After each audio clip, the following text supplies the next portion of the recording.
I was 73 years old the night I saw my daughter-in-law toss the suitcase into the lake. The moon hung low, a pale coin trembling on the rippling water. I had gone out to the porch, because sleep had abandoned me again, as it often did. My bones ached, my mind wandered, and the silence of the countryside was both a comfort and a curse. That was when I saw her. Aisha, creeping down the slope behind our house, clutching something heavy in her arms. Her movements were frantic, jerky, as though she feared being seen. She kept glancing over her shoulder, unaware that I was watching from the shadows. The object she carried was a battered suitcase, its leather edges frayed, its bulk awkward in her grip. I froze. Why would she be out here at midnight? Why would she be carrying a suitcase? I leaned forward, my heart pounding against my ribs.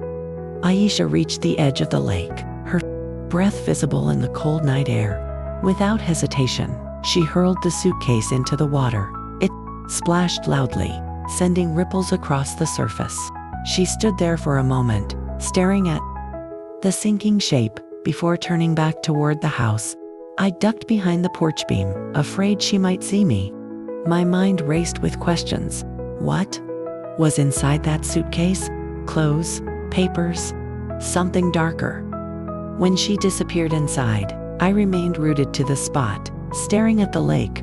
The moonlight glimmered on the water, but the suitcase was gone, swallowed by the depths. I should have gone back to bed. I should have convinced myself it was nothing, but I couldn't. I was an old woman, yes, but curiosity had always been my curse. And tonight, curiosity felt like destiny. I wrapped my shawl tighter around my shoulders and whispered to myself, "Tomorrow, I'll find out." The lake seemed to whisper back, its ripples carrying secrets I was not yet ready to hear. And so began the night that changed everything. Chapter 2: Secrets Beneath the Water. Morning came with a brittle chill.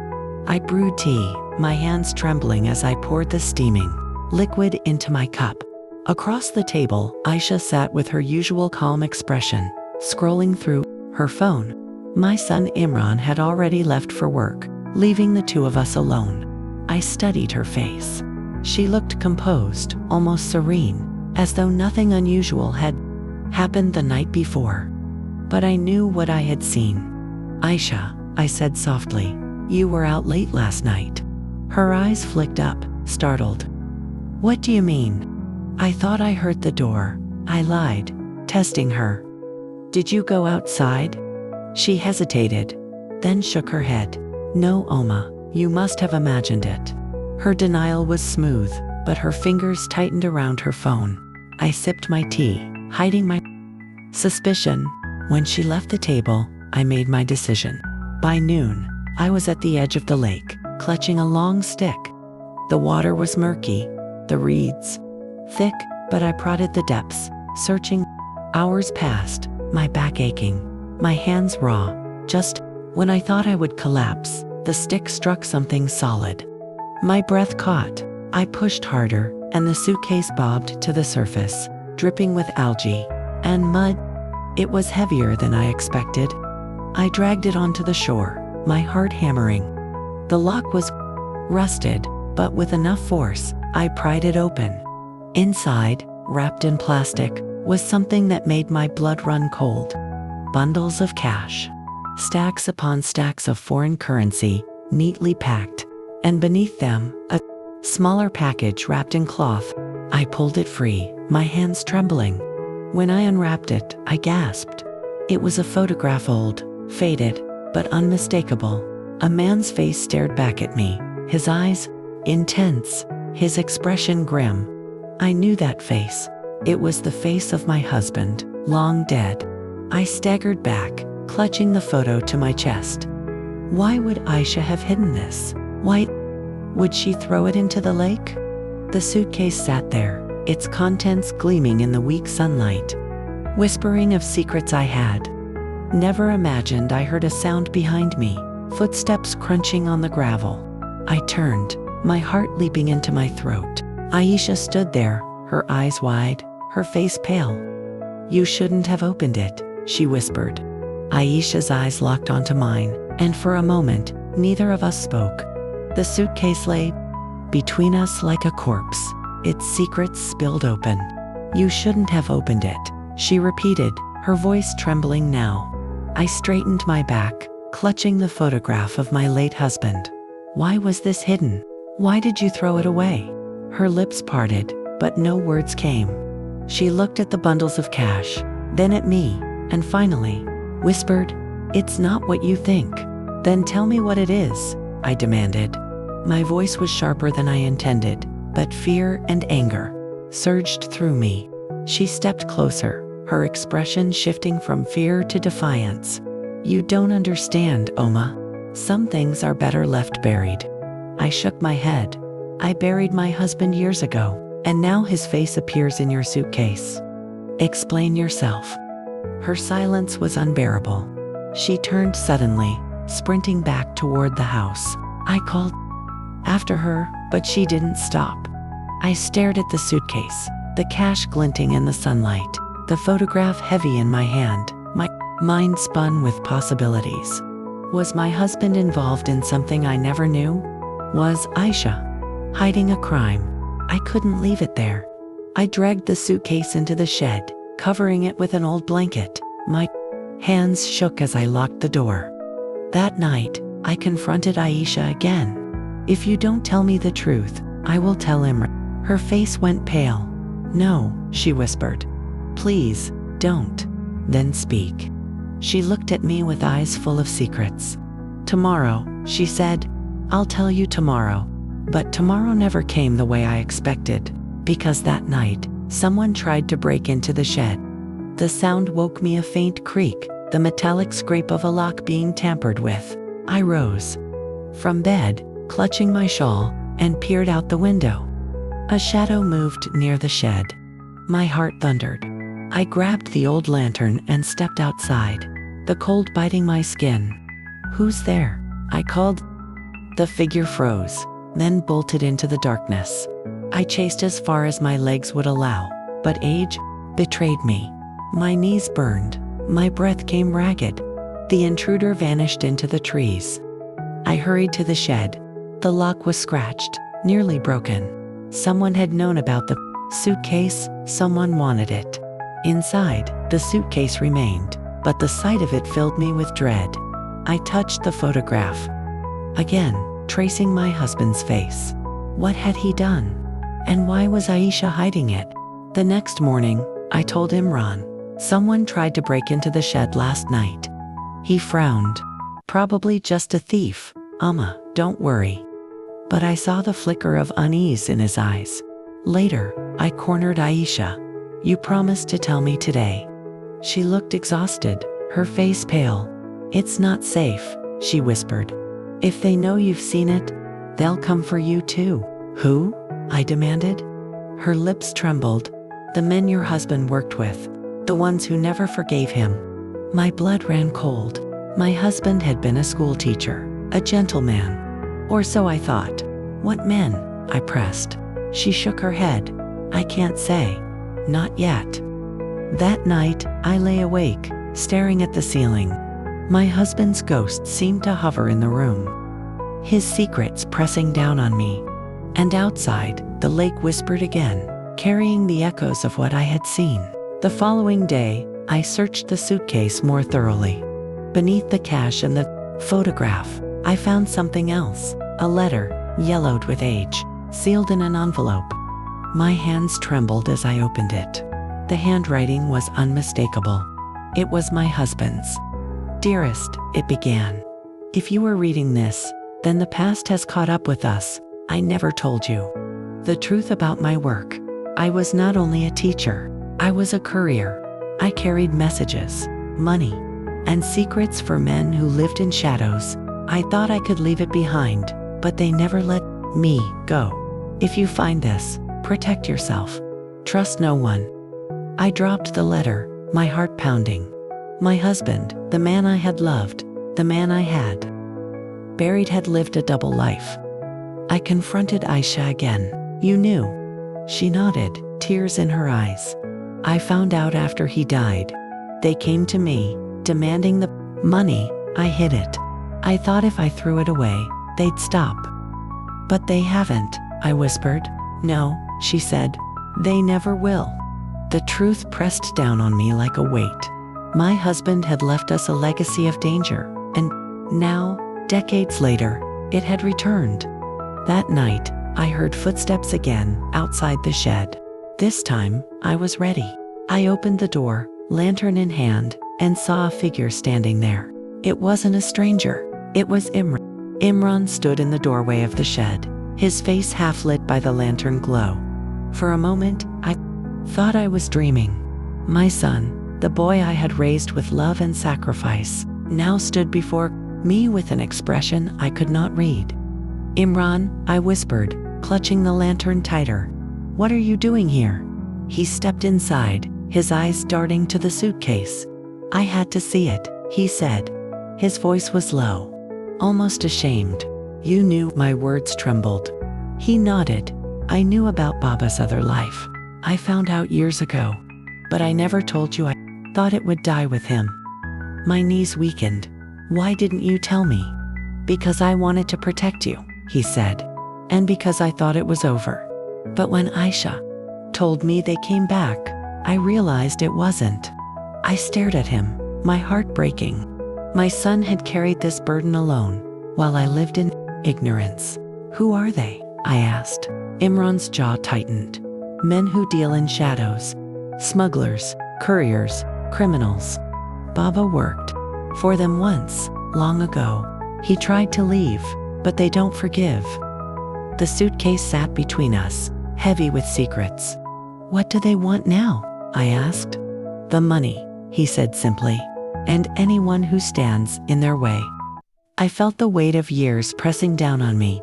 My husband's choices had cursed us all. Imran reached for the suitcase. We need to get rid of it. But before he could touch it, a knock echoed at the shed door. We froze.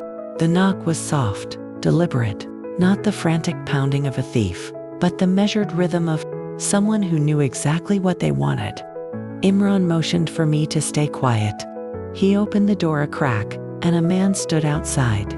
Tall, broad-shouldered, his face hidden beneath a hood. Imran, the man said, his voice deep and calm. It's time. Imran stiffened. You shouldn't be here. The man's eyes glinted in the lantern light. You have something that belongs to us. I stepped forward, my voice trembling but firm. Who are you?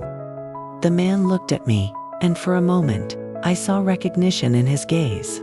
You must be his wife, he said, the teacher who thought she married a saint. My blood ran cold. Imran blocked the doorway. Leave, now. The man smiled faintly. You can't hide forever. We'll be back. He turned and disappeared into the night, leaving silence in his wake. I clutched Imran's arm. What does he mean? Imran's face was pale. It means they know, and they won't stop until they get it. The suitcase seemed to pulse in the shadows, its presence unbearable. That night, I lay awake, haunted by the man's words.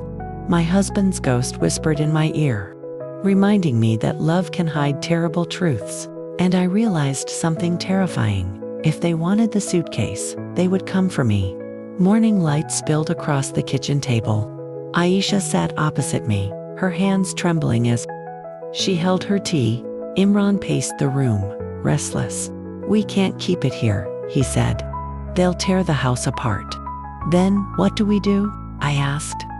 Aisha looked at me, her eyes pleading. We give it to them. No, I said firmly. If we give it to them, they'll never stop. They'll keep coming back. Imran stopped pacing. Then we destroy it. I thought of the photograph, the letter, the money. My husband's secrets, his sins. Could I burn them? Could I erase the truth forever? No, I whispered. We need to know everything first. We need to understand what he did. Imran sighed. Amma, this isn't about understanding. It's about survival. But I shook my head. If we don't face the truth, it will consume us. Silence filled the room. Finally, Aisha spoke. Then we read the rest. I frowned. The rest? She nodded. There are more letters. Hidden in the lining of the suitcase. My heart lurched. More words from my husband. More secrets waiting to be uncovered. We opened the suitcase again, peeling back the fabric. And there they were, a bundle of letters, tied with string, yellowed with age. I held them in my hands, my fingers trembling. "Read them," Imran said softly. I opened the first letter, my husband's handwriting staring back at me, and what I read made me gasp. I sat at the table, the bundle of letters trembling in my hands. My husband's handwriting was as familiar as the lines on my own palms, yet every word felt like a stranger's confession. The first letter spoke of meetings in dimly lit rooms, of men who carried guns beneath their coats, of money exchanged for silence. He wrote of fear, of promises he could not keep, and of a debt that haunted him. The second letter was worse. It named names. Men I had seen in town, men who had smiled at me, who had shaken my husband's hand. They were not neighbors, they were accomplices. By the third letter, my hands were shaking so badly I could barely hold the paper. He wrote of betrayal. Someone had turned against him. Someone close. He feared for his life, for hours. I looked up at Imran and Aisha, their faces pale. He was trapped, I whispered. He wanted to leave, but they wouldn't let him. Imran clenched his fists. And now they want us to pay for his sins. Aisha's eyes filled with tears. We can't fight them. But I shook my head. We can, we must. If we don't, they'll destroy us. The letters lay scattered across the table, each one a blade cutting deeper into the truth. And then I noticed something strange. A final envelope, thicker than the rest, sealed with wax. I broke it open. Inside was a map. The map was hand-drawn, faded, but clear enough to trace. It showed the lake, the woods, and beyond them, a small cabin marked with an X. "What is this?" I asked, my voice trembling. Imran leaned closer. "It looks like a hideout." Aisha shook her head. "Or a grave." The letters had spoken of debts, betrayals, and secrets buried deep. Could this cabin hold the answers? I felt a surge of determination. "We have to go there." Imran frowned. "Oma, it's dangerous. If they know about this place, they'll be watching." "Then we go at night," I said firmly. "Before they realize we've found it." Aisha looked terrified, but she nodded. "If it's the only way." That evening, we set out. The woods were thick, the air damp, the silence heavy.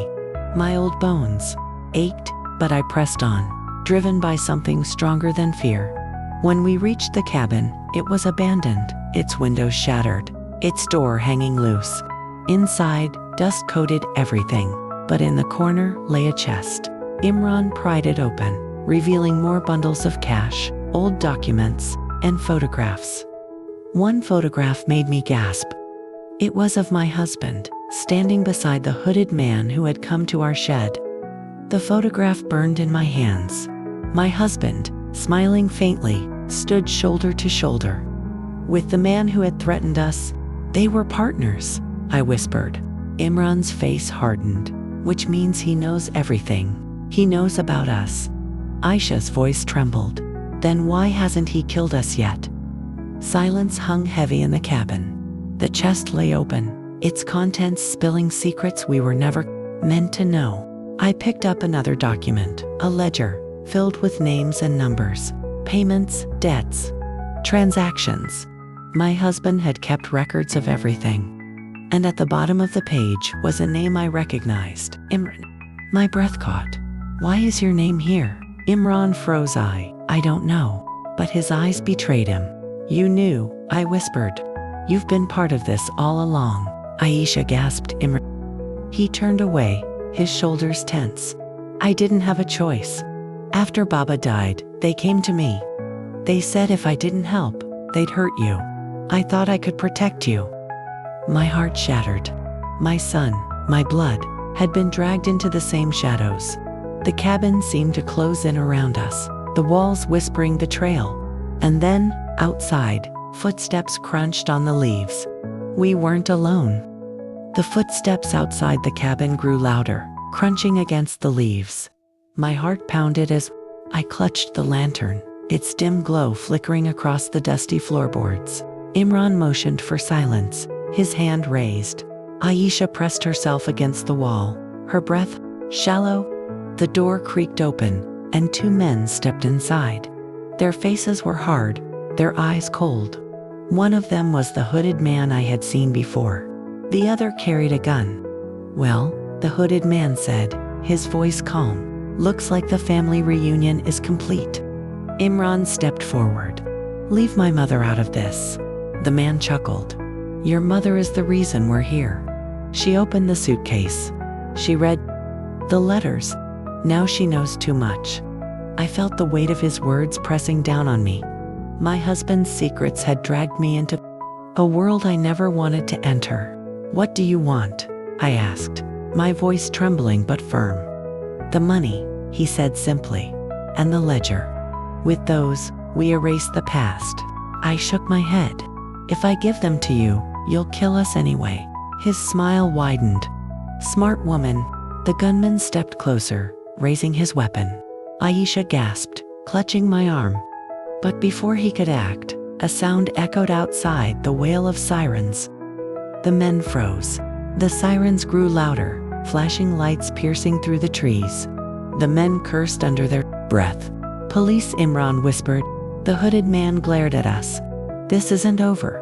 He grabbed the ledger from the chest, shoving it into his coat. "We'll be back." The two men bolted out the door, disappearing into the woods. I collapsed onto a chair, my body trembling. Aisha held me, her tears hot against my skin. Minutes later, the police arrived, their flashlights sweeping through the cabin. Imran explained, quickly, his words tumbling out. He spoke of intruders, of threats, but he did not mention the suitcase or the letters. I stayed silent, clutching the photograph of my husband. The officers searched the area, but found nothing. "They're gone," one of them said, "but we'll keep watch." When they left, the cabin felt heavier than before. The chest still held money, photographs, and letters, but the ledger was gone. "They'll come back," I whispered. Imran nodded grimly. "And next time, they won't leave without blood." The night pressed in around us, thick with fear, and I realized something terrifying. The only way to end this was to confront the truth head-on. Back at the house, I sat alone. The letters spread across the table. My husband's words echoed, in my mind, each one a dagger. He had been a courier, a man of shadows. He had betrayed men, stolen money, hidden secrets. And now, decades later, those sins had returned to haunt us. But there was something else. In the final letter, he wrote of a plan, a way to escape. "If they come for you," the letter read, "show them the truth. Show them what I hid. It will destroy them." I searched the suitcase again, desperate. Beneath the lining, I found a small metal box. Inside were photographs, documents, and recordings. Evidence. Proof of the men's crimes. My husband had not only betrayed them, he had documented everything. I realized then that the suitcase was not just a burden. It was a weapon, but using it would mean exposing everything. My husband's sins, my son's entanglement, our family's shame. I sat in silence, the box heavy in my lap. And outside, I heard footsteps again. The footsteps outside grew louder, deliberate, as though whoever approached knew exactly where to go. I clutched the metal box tighter, its weight pressing against my chest. The door creaked open, and the hooded man stepped inside once more. His eyes locked onto mine, and for the first time, I saw not menace but recognition, a flicker of something almost human. "You found it," he said softly. "The evidence." I straightened my back, my voice steady despite the fear clawing at me.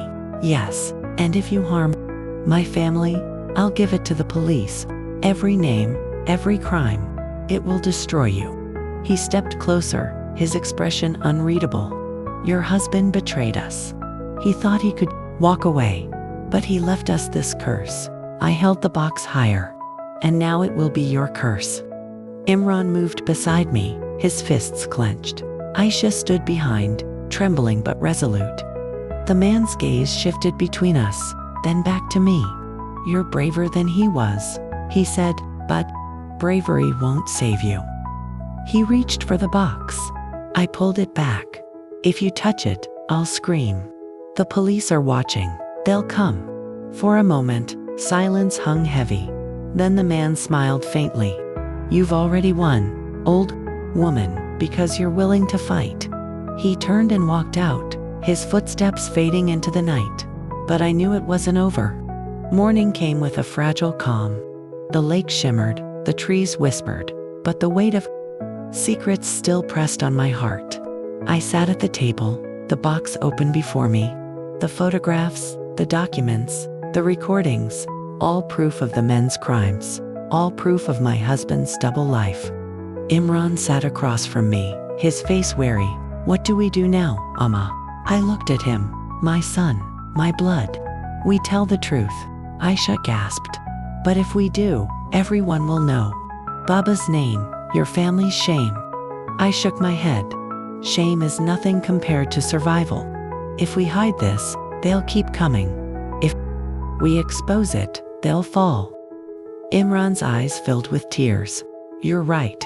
Together, we carried the box to the police station. The officers listened, their faces grave, as we laid out the evidence. They promised protection, investigation, justice. As we left, I felt a strange peace. My husband's sins had been heavy, but now they were no longer ours to bear. That night, I sat by the lake once more. The moon shimmered on the water, just as it had the night I saw Aisha toss the suitcase. I whispered to the rippling surface. I saw my daughter-in-law toss a suitcase in the lake. What I found shocked me. And though the shadows still lingered, I knew the truth had finally come into the light.